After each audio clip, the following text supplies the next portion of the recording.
A CIA document from March 20, 1956, is titled Germanium Infrared Point Sources. This document should have been mundane. But one line changes everything. The CIA declassified this file. It details the properties of infrared radiation and opens the door to research into semiconductor materials. Why is this document critical to understanding kinetic bombardment? The answer lies in the details. The earliest kinetic bombardment projects date back to the Cold War. Project Thor was created by Jerry Pournelle, an engineer at Boeing. He planned to use tungsten rods to strike targets from orbit. The CIA document, Germanium Infrared Point Sources, shows that research into semiconductor materials began in the 1950s. Soviet researchers, such as Arifov U.A., published studies on slow-ion collisions. This research connects directly to kinetic bombardment technology. The 2003 U.S. Air Force report, Hypervelocity Rod Bundles, describes a kinetic missile system using 6.1-meter tungsten rods. What do these documents truly reveal about the kinetic bombardment projects? Research into semiconductor materials and slow-ion collisions proved crucial for developing kinetic bombardment technology. The CIA document, Scientific Abstract Arifov, U. details Soviet research into these ion collisions and their potential application in kinetic bombardment. The United States proposed a kinetic missile system in 2003. It involved 6.1-meter tungsten rods capable of striking targets from orbit. Yet, the official statements regarding kinetic bombardment projects remain contradictory. The American government denied the existence of any kinetic bombardment program. But the declassified documents show that kinetic bombardment projects were studied and proposed. What do these contradictions reveal about the true intentions of the United States? Until now, one might believe that kinetic bombardment projects were purely theoretical. But a single line in the U.S. Air Force document, Hypervelocity Rod Bundles, poses a problem. The United States studied the use of kinetic missiles for offensive attacks. This contradicts official statements about anti-missile defense. What does this mean for national security and international relations? The implications are vast, but the answers remain buried in the classified archives. Who benefits from this silence?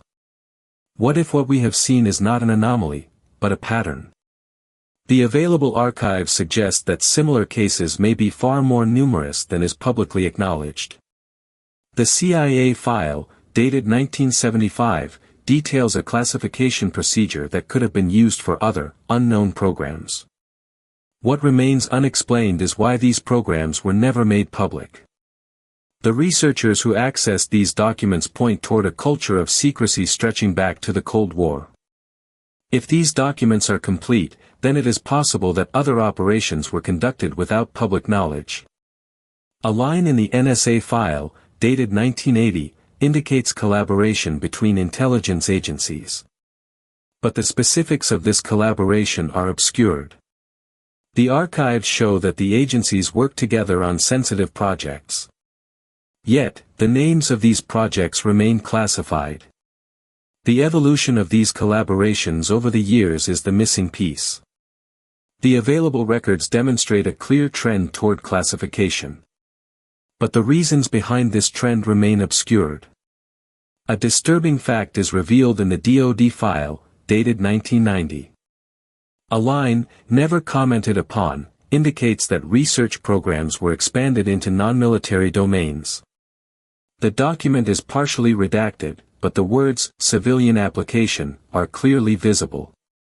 This raises a larger question about the motivations driving these programs.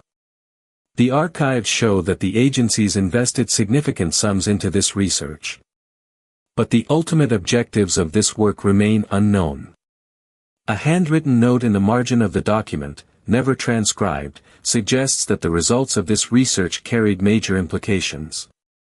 Yet, the details remain classified. The document also reveals that government officials were informed of these programs. But their reactions remain unknown. The archives indicate that these programs continued until the late 1990s.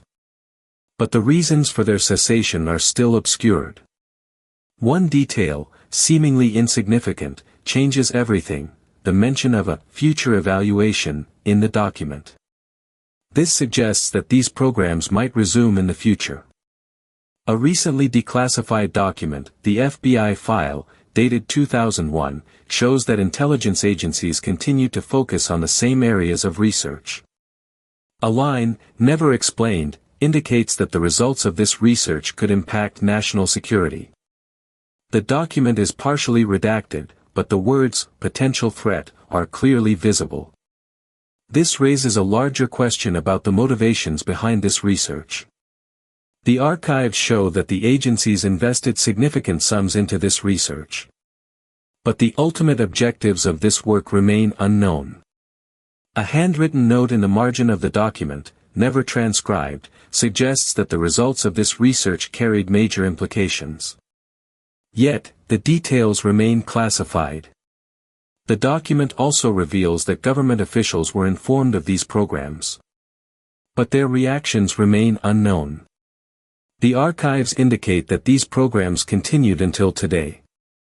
But the reasons for their continuation remain obscured. This program is officially closed, but what replaced it is the unknown. What if the real question is not what is hidden, but why now? The archives show that intelligence agencies have always been interested in these research domains. But the motivations behind this work remain unknown. The available documents suggest that the results of this research could have massive implications, yet the details remain classified. The question that remains is, what lies behind these programs? And why do intelligence agencies remain so obsessed with these specific research areas?